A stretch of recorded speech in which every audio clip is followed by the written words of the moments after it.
पूरी चिंता लगी हुई है। इस बार जो बरसात नहीं हो रही है कई जिलों में, और जो आंकड़े आ रहे हैं मीडिया में 18 जिलों में स्थिति बनने का आकार नहीं पड़ रहा है, क्योंकि आधा सामान चला गया है।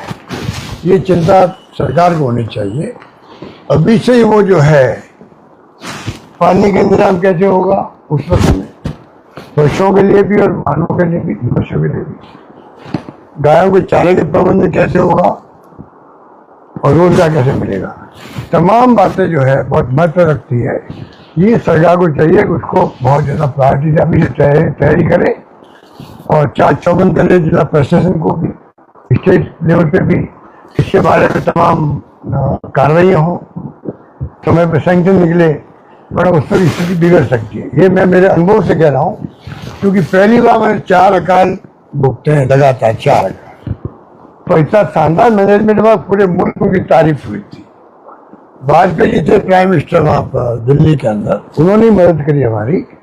और आप देख लीजिए कि काम के बदले अनाज योजना, इतना शानदार काम चला, और घरों में गेहूं की बोरियां रखने की जगह नहीं रही, इतना गेहूं मिल गया। तो भूखा नहीं सोएगा, और कोई भूखा नहीं सोने के लिए इंतजाम किए कि कर्मचारी जो है गाँव के भी, वो एक एक घर जाके ढूंढेंगे, कुछ संकोच में गेहूं नहीं मांग रहा है, कुछ यहाँ गेहूं पहुंचना चाहिए। उस वक्त बीजेपी नेताओं ने कहा था आपकी तो भीख मांग रहा है दिल्ली में जाके बीजेपी गवर्नमेंट से। तो हमने कहा भीख मांगे मुझे शर्म नहीं आएगी, अगर मेरे प्रदेश की जनता किसी कीमत में भूखे नहीं रहनी चाहिए। कहने मतलब कि मैं ये आगाह कर रहा हूँ अभी सरकार, एक बात है। दूसरा जो है स्थिति आप देख रहे हो कि राजस्थान में बिगड़ती जा रही है। सरकार जब से आई है तमाम विभागों में पेमेंट नहीं हो रहे हैं, आप सोच सकते हो तमाम विभागों में नहीं हो रहे हैं, पेंशन टाइम पे नहीं मिल रही है। 31 मार्च तक जो निकली सैंक्शन, उन सैंक्शन निकलने के बाद में तमाम पेमेंट रोक दिए गए वहाँ पर, और वहाँ पर बिल बनाओ, मतलब पूरा प्रोसेस करो, सिर्फ इसलिए डिले करो पेमेंट को। आप कल्पना कीजिए कि कितने लोग दुखी होंगे, कोई कल्पना नहीं कर सकता। मैंने सुना फाइनेंस सेक्रेटरी जो है एशियन फाइनेंस, सबसे अधिक भीड़ उनके कमरे के बाहर रहती। किसकी रहती है? रिटायर्ड कर्मचारियों की। उनका जो हक है पेंशन का, पेंशन क्या, जो उनका रिटायरमेंट बेनिफिट होता है जीपीएफ वगैरह, वो जो उनका खुद का पैसा जमा है, वो पैसा भी सरकार चुका नहीं पा रही। ये मैं एग्जाम्पल दे रहा हूँ आपको। तो क्या मुख्यमंत्री जी की बातों को जानकारी नहीं है? क्या वो मॉनिटरिंग नहीं कर पा रहे हैं? क्या हो रहा है किसी की समझ में नहीं आ रहा। इतनी समस्याएं गढ़ कर गई है राजस्थान के अंदर। विपक्षी पार्टियां भी उठाती है बहुत ही अच्छे प्रभावशाली तरीके से। जूली जी असेंबली में कोई कमी नहीं रखते हैं। हाँ, उसके बाद में भी आप सोच सकते हो कि ये स्थिति बनना, इसको क्या कहेंगे, क्या क्या समस्या उठाएं, क्या क्या समस्या उठाएं। तो इतना कुशासन तो आज तक कभी देखा नहीं। बार बार हम सरकार बनते आगाह करने लगे सरकार को तो भाई आप तो ये हम लोग जो आपको कमियां बता रहे हैं वो आलोचना मत समझो, आप आलोचना मत समझो, इसको समझो फीडबैक समझो।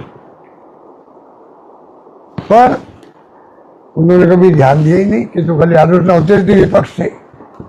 और मैं चाहता हूँ सरकार सुशासन दे जिससे कि जनता का भला हो।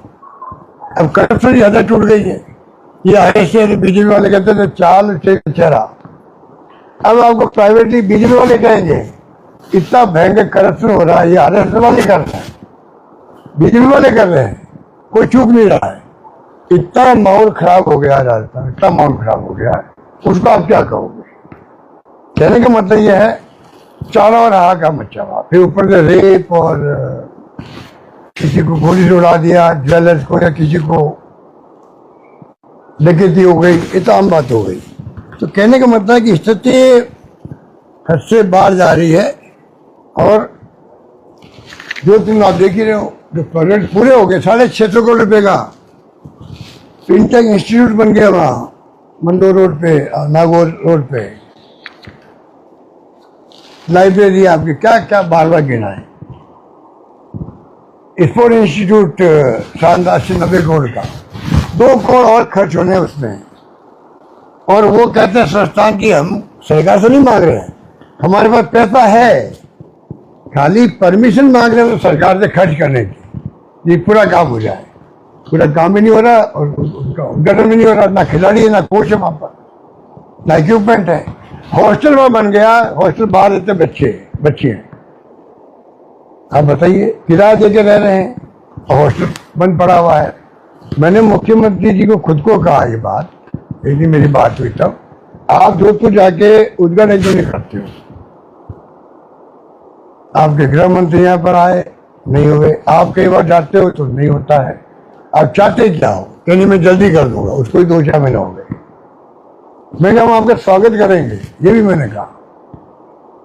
ये नहीं भाई आप आओ तो हम विरोध करेंगे कि आप डिले क्यों कर दिया, कि आपने काम में गलती रह गई, कमी रह गई, हम कुछ नहीं कहेंगे आप। तो ये मोटे तौर से देखिए बातें कर रही थी कम है, पर शिक्षा में स्थिति जानते हो आप, स्वास्थ्य सेवाएं बिगाड़ दी है। घर घर में आज हमारी सरकार का जो लोग याद करते हैं उसमें मुख्य रूप से है दवाइयों का खर्चा बढ़ गया, टेस्ट का खर्चा बढ़ गया, ऑपरेशन का खर्चा बढ़ गया। हर गांव में आपको पेंशन हमने दी, उनको याद करते हैं, अभी पेंशन नहीं दे पा रहे टाइमली। तो ये स्थिति बनी हुई।